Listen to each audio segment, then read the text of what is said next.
So, this is a class in 19th century European political theory. It's a class in which we study great theorists, 6 of them to be precise, who have, in my view and the view of many others, persistent value in the questions that they raise for us. Really big questions about power, about justice, about the relationship of politics and economics, about the nature of democracy, and a variety of other things. But at the same time, what we'll be studying is a very particular era in the emergence of the West as a dominant civilizational power and as one that understands itself as the birthplace of democracy. So we will be simultaneously studying great theorists with particular ideas, and we'll be studying in the 19th century the emergence of major political ideas and concerns and critiques. We are more precisely examining the work of Tocqueville, Marx, a little bit of Bentham, more Mill, Nietzsche, Freud, and Weber. Through them, we're also going to learn something about political history and the bearing of that history upon our present, as well as its difference from our present. The very first book that we read in this course, the one that we will start with next Tuesday, is by Tocqueville. It was published in 1835, and Tocqueville pronounces at the beginning of this book, "A new political science is needed for a world itself quite new." A new political science is needed for a world itself quite new.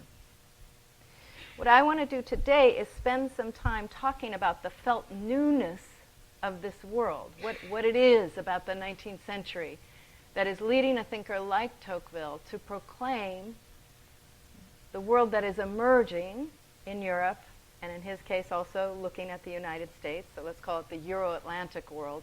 What is it that's so radically new about this time, about this world as he sees it?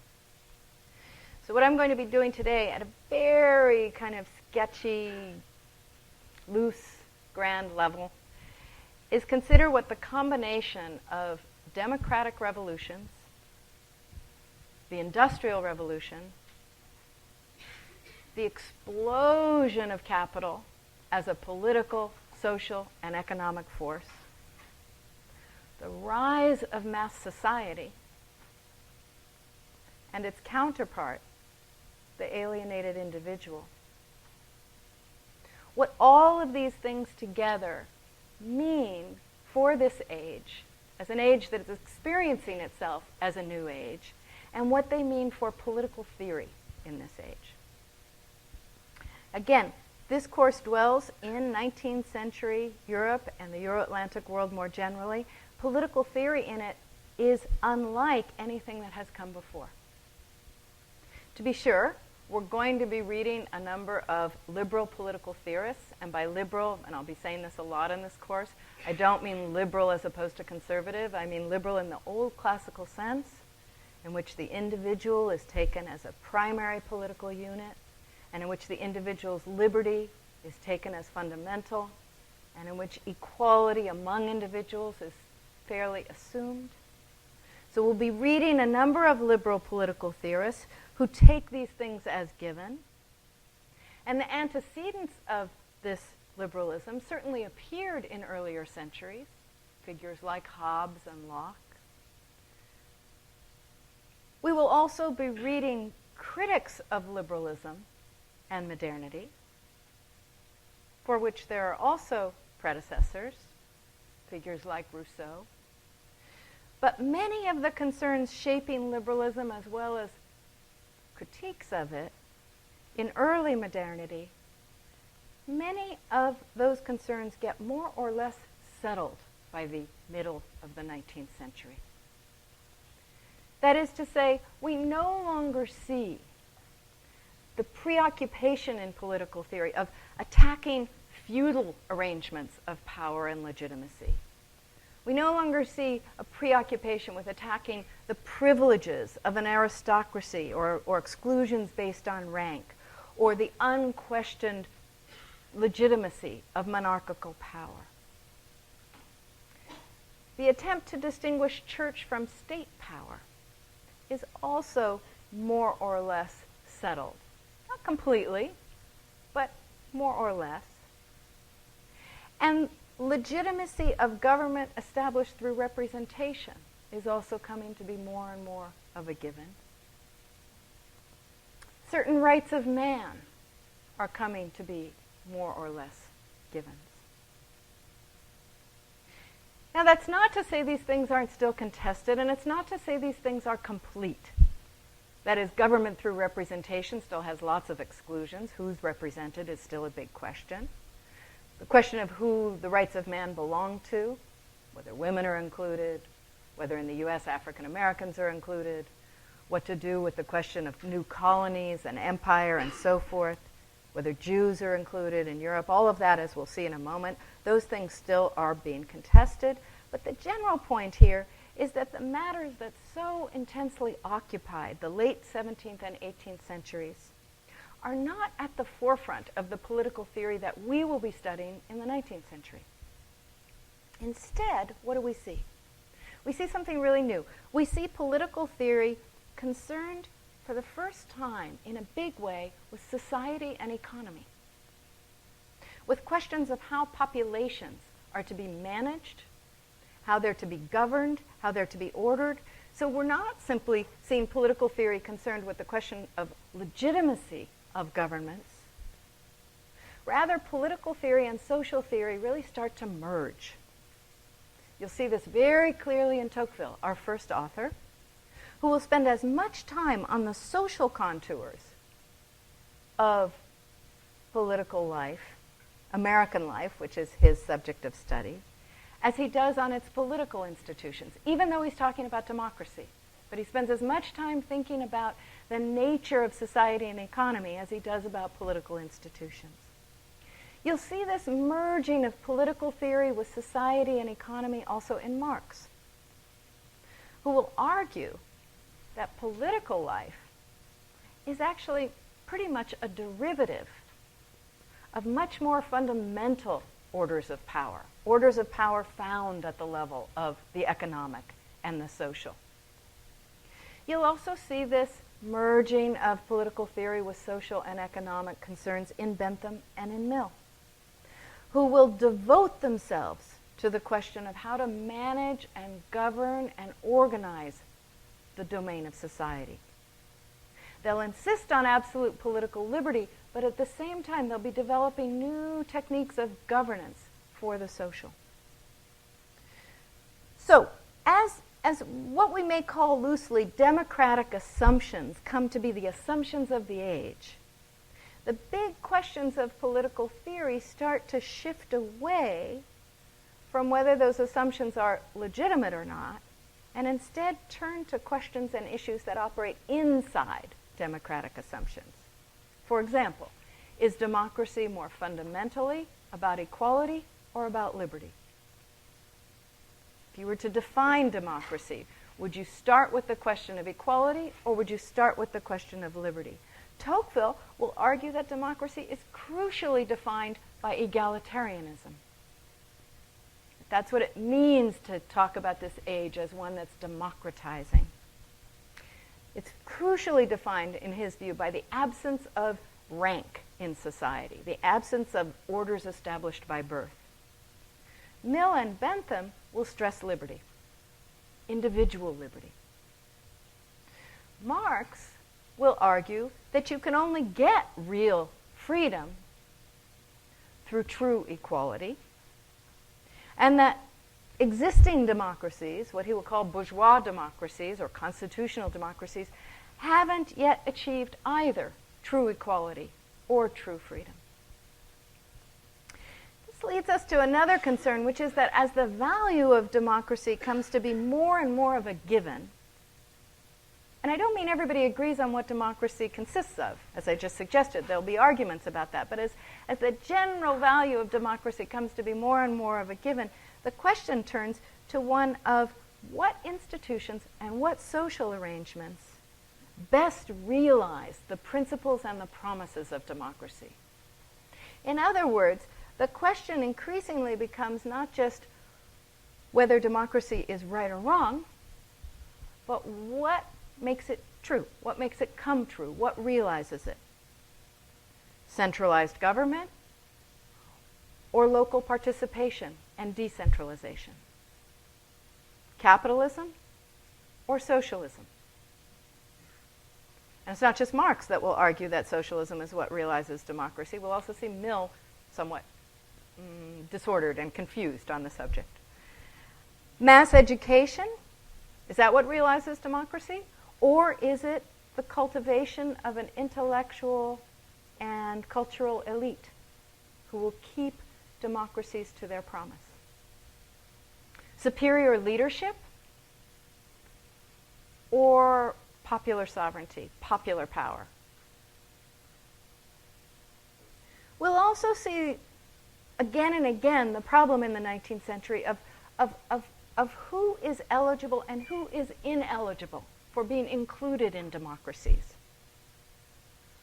We'll be facing the question of how democracy can both claim to be universal and include everyone and make so many exclusions, and on what basis. In the period that we're considering, we will see what is called the Jewish question, what is called the woman question, returned to and debated over and over again. Both these so-called questions refer to exclusions from universal franchise. And these debates themselves raise questions not just about women and Jews, but about the very nature of the equality or the rights that are being promulgated as if they were universal. In other words, the debates about these questions and the ways that our theorists will engage them raise questions about whether the so-called universal in democracy ever truly is universal, whether it really ever can make itself truly universal, or whether there are always exclusions. Or put another way, it will raise the question of what kinds of norms of the human stand tacitly, or sometimes even kind of secretly, at the heart of the so-called universal reach of democracy. In other words, what kind of human is being assumed when the rights of man are declared as applying to everyone, and who is not counted as human. And here we'll be facing the question not just of these official debates about the woman question and the Jewish question, whether or not women and Jews should be enfranchised, should have the same rights and liberties as everyone else, but we'll also have to face the question of how so many of the theorists we're reading engage the status of non-European peoples. African Americans and Native Americans in the U.S., a subject that's extremely important to Tocqueville. He devotes hundreds of pages to this question in the text we're reading, but also the natives in the European colonies. So we'll be asking, how does the wide embrace of democratic values in the Euroatlantic world in this time go hand in hand with slavery, with empire, and with colonial rule? Answering that question will require us to attend really closely to how these others, those who are not included in universal representation, how they're figured in democratic political theory. That will allow us to get some understanding of what democracy in this time imagines it is for, who it is for, and who it is not for. And of course, that's extremely important in our own time as well, as we engage and debate the question again and again about whether democracy is universally sought, whether it has a universal meaning, whether it is appropriate in all parts of the world, and whether all peoples want it, mean the same thing by it, would instantiate it in the same way, and whether the West understands its democracy as something that is exportable or not.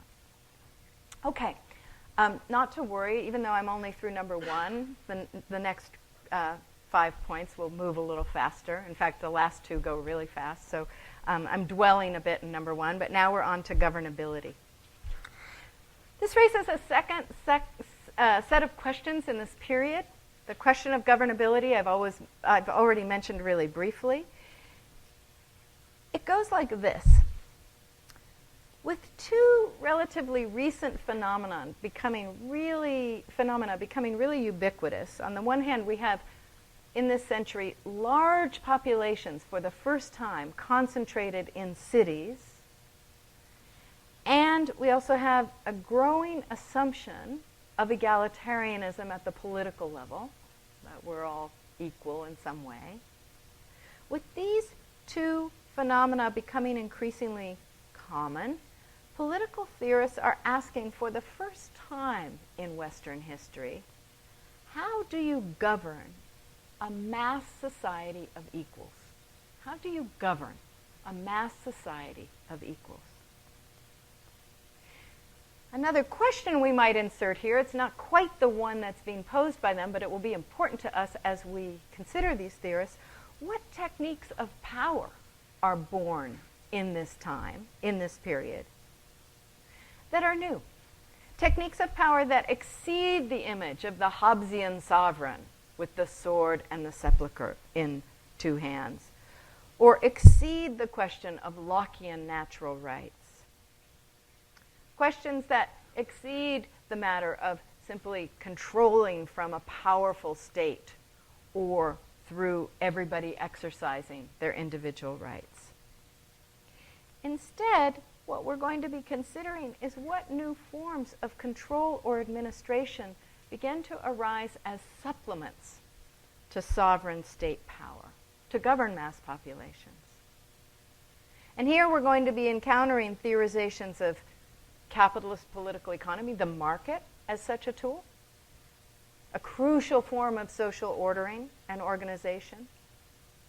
We'll also be encountering theorizations of control of populations that's achieved through the organization of space, through scientific knowledges and disciplines, administration of human beings through knowledge. And we'll see theorizations for the first time of bureaucracy as a power. Something I always feel like you don't need to teach Cal students about, but we might as well have the theory. So we're going to see not only the importance of bureaucracy, but other non-sovereign, non-juridical forms of power that aren't about the law and aren't about the direct deployment of force by the state, whether in police power or in other kinds of threats, but rather forms of power that arise to manage and administer large populations and vast domains of activity. So, the market, science, new forms of discipline and bureaucracy will arise as tools of governance in this period that are extremely important domains of power and elements of power that just didn't appear in political life and political theory prior to this time. This kind of emphasis I'm trying to suggest is really foreign to the 18th century revolutionaries rallying for the rights of man against the power of the king or against the power of aristocratic privilege. These are the forms of power, this character of modern society, administered, bureaucratized, rule-bound, increasingly homogenized. These are also the forms of power that several of our theorists will be very critical of. Nietzsche will so strongly object to this new order in his critique of modernity and modern democracy. He will decry the loss of the heroic, of the true individual, the loss of the extraordinary and the cultural in what he understands to be the brackish waters of mass society, faceless forms of power and organization, egalitarian morality. Even Weber, our most trenchant theorist of modern bureaucratic power, will issue a call to cultivate the heroic and the courageous individual who can break through bureaucratic life, public opinion, and a technical rational morality to provide leadership to act rather than merely to administer. And we'll see a tension about this issue of an increasingly egalitarian order, increasingly organized and administered at the level of the social and by public opinion as well as by bureaucracy.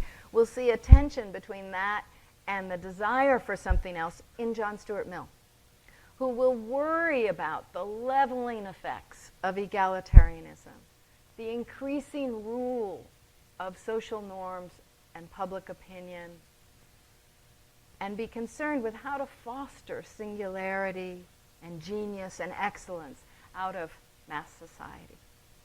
So what's the common thread here? That the very autonomous, self-propelling individual that liberal democracy supposedly emerges to cherish is increasingly quashed by the massification of society and the new forms of power that arise to administer it.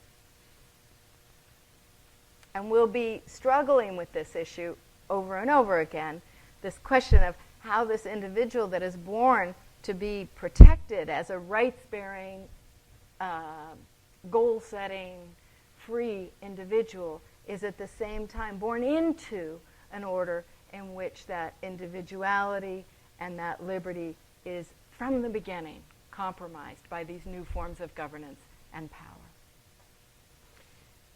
Another big question about governability and democracy and mass society that's raised by many of the theorists we study has to do with what limits to rights and mass political activity 19th and 20th century liberal Democrats begin to theorize. And here, what I have in mind is this. Many of these theorists whom we'll be studying are students of revolutions, students of the French Revolution, the English Revolution, and as much as the principles that these revolutions advanced appealed to these theorists and to many liberals more generally, they also were nervous about the excesses of revolutionary activity and events. So, for example, you'll see in Tocqueville, his enthusiasm for American democracy stems in part from the fact that it wasn't born through what he understands to be a revolution, in the sense of overthrowing the old regime within America. It obviously threw off British colonialism, but it didn't overthrow a monarchical regime inside the country. So it wasn't tainted and contorted, in his view, by such an experience. So we'll be seeing in these theorists an appreciation of democratic principles and an anxiety about what political excesses can attend upon an embrace of such principles and a desire to figure out how to keep democratic society, as it were, controlled and tamed. All right, let me move now to number 3, which is another way to understand the turn from the question of rights and government to society and administration in the 19th century. That is, through a consideration of the big economic force that really comes to the fore in this century. It's not that capitalism was born in the 19th century, but it is certainly the age of industrialization, proletarianization, that is the making of a mass working class, and laissez-faire capitalism. It's impossible to grasp 19th century political theory without attending to the political economic developments of this age. It's impossible to overstate the unleashing of the force of capital and its attendant transformation of the nature of social and political life. Especially in its production of an enormous class of people concentrated in cities who neither own property nor are attached to the land, but instead sell their labor for a wage, that is, workers. We are so used to this, the idea of a huge class of people who cannot produce their subsistence through their own existence, their own ownings, and who sell their labor for a wage, that it's hard to grasp how new it is. But this is a really fundamental new phenomenon at the mass level in the 19th century. Again, for the first time in history, this means that large numbers of people are concentrated in small geographic areas. They're not scattered across the countryside as they have been for all of history up until this moment. This creates a whole new set of problems for governance. How to govern the mass. We've already talked about that. But it also produces a new problem of open class conflict. For the first time, in cities especially, there is a world in which workers, entrepreneurs, industrialists, shopkeepers, merchants, rich and poor, are all living and moving together, cheek by jowl, sharing streets, sharing institutions, sharing world. And at the same time, the extremes of rich and poor are quite dramatic. And the air is filled with democratic sentiments about formal equality. What does that produce? It produces the possibility for new forms of class consciousness that really, again, haven't existed in this way up until this time. It's not to say that there haven't been class revolts and slave revolts at other times in history. Of course there have. But it's this combination of the enormous increase in the concentration and the numbers of workers in a geographically concentrated area with the salt and pepper of the ideas of democracy floating around that produces this new class consciousness and class rebellion that the world simply hasn't seen at this level before.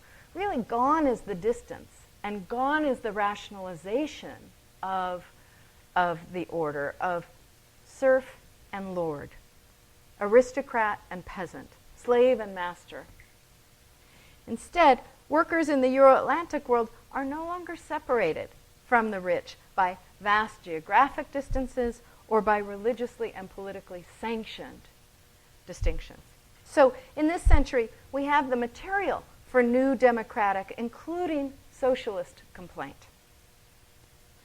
New democratic consciousness, including socialist consciousness and mobilization. So we have in this century the production of sharp class divisions, not organized by political privilege, not justified or rationalized by religion and political ideals.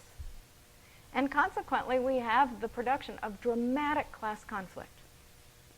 Growing political and legal equality is unmatched by intense socioeconomic inequality.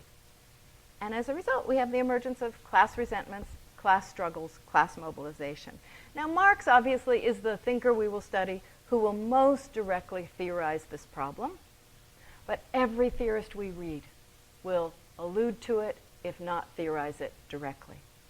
Every theorist we read will take the measure of it, whether to decry it and denounce it, or to attempt to manage or solve it, or to attempt, as Marx does, to mobilize it. So put another way, the extent to which the economic and the social become explicit political, theoretical problems in the 19th century has no precedent, has no historical precedent in earlier centuries. Again, there was, of course, class division, oppression, but the question of governance or the question of political justice was not as centrally located in these issues. And that's simply not possible in the 19th century. You can't turn away from class. Okay, to the rise of subjectivity. Across classes, mass industrialized society in the 19th century is, as I said, also producing a new kind of subject, a new kind of creature. An individual, to be sure, that's how this creature is being articulated, socially, literarily, artistically, politically, but also a subject increasingly understood as alienated, troubled, psychically what? Psychically without a sort of settled, sure happiness or purpose in life. This individual is featured as one who is at home nowhere, increasingly deracinated from generations-long associations or fealties or a sense of belonging. Once cut loose from those old attachments and bonds, this new free individual is also often seen as lost. Without the ego strength and without the self-knowledge, that rootedness and small face-to-face community with given purpose in life, life given purpose by God or by just custom or prejudice, this new individual is understood as one without a necessary purpose and without a necessary center. Alternately, this is an individual who experiences her or himself as part of a mass, what Nietzsche will call the herd, what Freud will worry about as the potential for the mob or the group. And this same creature is one who will be understood increasingly as having a very complex subjectivity. People often say, why do you read Freud in a political theory class? Well, one reason is that Freud is a really amazing political theorist, but the other is that this is the era in which the depths, the interiors of the subject become increasingly understood as part of the political problem. So this individual is one who is increasingly construed as having an inner life that's complicated, sometimes dark. The psyche and its sufferings become really prominent in the work not just of novelists, and again, not just of artists, but also in political theory. So what we're calling the subjectivity or the psychic interiors of the individual become for the first time a really routine subject of political theory. Shouldn't say that. It's sort of true in Plato too, and it's a little bit true in the Christians, but it takes a different form now in the 19th century. You'll see this in Nietzsche, in Freud, but also in Mill and in Bentham. Even Weber, who will pay strenuous attention to the distressed and distressing psychology of this being who makes up political society. So, this unprecedented massification of human society, the one that I suggested capitalism is producing, as it's producing large cities and orders of existence where workers are increasingly separated from the land and living together, is this massification of human society is simultaneously a production of a new kind of human and a new figure, a new representation of the human being. One who is revered by many 19th century political theorists as the glorious product of the political revolutions that freed her or him, the glorious product of being released from feudalism, from being born to station in life, but at the same time a creature who is increasingly found wanting or distressed, insufficiently strong or capacious or independent to be a trustworthy subject of political sovereignty. And here's what I mean.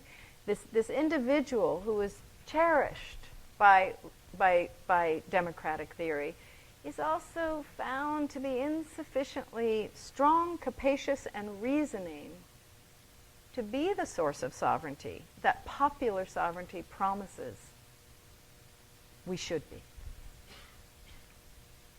Finally, let me mention two last implications of this age of emerging capitalism, mass society, and the individual for political theorizing. One is something I've mentioned already. It's the age of new imperial and colonial projects and powers. They started in the previous century, but they really take off in the 19th. This isn't the first time that the global north has known imperialism or colonialism, but what's happening in this time, of course, is that capital's relentless search for new markets and relentless search for new sources of cheap resources and later cheap labor will now make imperialism and colonialism a necessity for major powers and even for some secondary powers. So England and France and Spain, Holland, Portugal, the US, all find themselves quite literally compelled to conquer new territories through either empire, just going and looting and pillaging what they want, or colonization, going and really settling and landing and taking over lands elsewhere in the world. And of course, the new technologies of transportation and production in this period give capital the capacity for a more global reach. Now, only a few of the theorists, as I suggested already, that we're reading will forthrightly and elaborately discuss imperialism and colonialism. A few will. But all are writing against its backdrop. All have the noise in their ears. And from Marx to Freud to Mill, what we will see is a set of assumptions about the contrast between Euroatlantic civilization, the West, and what they imagined as the savagery, the primitivism, the lack of modernity in the non-Euroatlantic world, what we now call infelicitously either the Third World or the Global South. So we will see in all of them a set of assumptions, and in some of them a set of forthright and quite elaborate discussions that about the contrast between the West and the rest of the world. Discussions that will again reveal something about the colonial character of Euro-Atlantic political theory and give us a sense of the violence this era is harboring underneath the pacifism that it associates with democracy. So we'll be digging that out as well. Finally, let me say just a few sentences about progress. The transformations of this period, the economic transformations, the social transformations of the Industrial Revolution and the capital and so forth, incite a tremendous and widespread belief in progress. This belief is not limited to technical or economic things. It piggybacks on the political revolutions and intellectual developments of the previous century as well as this one. Enlightenment beliefs in progress through reason and science. And progress comes to be attached to everything. The belief in this period in the progress that reason is undergoing. Equality is understood as a function of progress. Liberty is understood as an effect of progress. Prosperity, but also knowledge, peace, and much more. For Tocqueville, progress is, in his view, what bears forth democracy. For Mill, progress delivers both enlightenment, reason, throws off prejudice, and liberty, individuality. For Marx, progress will deliver equality, liberty, but also knowledge, science, and social science. For Freud, too, it carries the possibility of a science of the soul or the psyche, and for Weber, progress displaces prejudice, custom, religion, with a more rational legal order. And yet, for all the enthusiasm attached to progress and all the conviction that it does exist, that the world is a progressive place, we will also see in these thinkers a keen sense of loss. We will see a keen sense of what they attribute to progress as leaving in its wake. Lost values, lost connectedness among human beings, lost communities, lost relations, ways of life, and ideals. You will see this acutely in Max Weber, who will sketch a world potentially devoid of all substantive meaning and value. A nihilistic world, a world also devoid of what he calls great deeds and great ideas, as a certain kind of increasingly instrumental rationality covers the earth. In Freud, you'll see the problem from a different angle. You can see it actually in the very title of one of the books we're reading, Civilization and Its Discontents. He tells you in that very title that the great achievements of civilization carry losses and carry sufferings for human beings. And then there will be those thinkers, especially one in this course, who will challenge the notion of progress altogether, who will say it is simply a religion we have imbibed, that there is no such thing. That will be Nietzsche, who will say this religion has as little foundation as any other. It's a great lie that we pump ourselves up with. This is a theorist who is not merely critical of modernity and contemporary life, and it doesn't mean he's nostalgic for an older one. He's not really critical of modernity and contemporary life. He thinks that we don't understand it.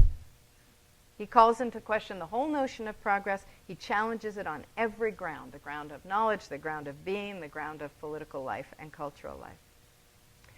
Okay, so these themes are the ones that really constitute something of the grand backdrop of this course. They're historical, social, economic, intellectual themes. And we'll pursue many of them at some greater length in the coming weeks.